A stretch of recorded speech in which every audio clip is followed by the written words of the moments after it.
ரதி என்னும் அழகிக்கும் நீதானே ராணி கதி நீயே என்னை கொஞ்சம் கண் பாரு தேவி ரதி என்னும் அழகிக்கும் நீதானே ராணி கதி நீயே என்னை கொஞ்சம் கண் பாரு தேவி ஆனந்த விகடம் சொல்லு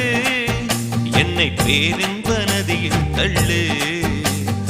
ஆனந்த விகடம் சொல்லு என்னை பேரின்ப நதியில் தள்ளு நான் பாக்யாதிபதியானேன் உன்னாலே கண்ணே உஷா பசும் பொன்னே உஷா குமுதம்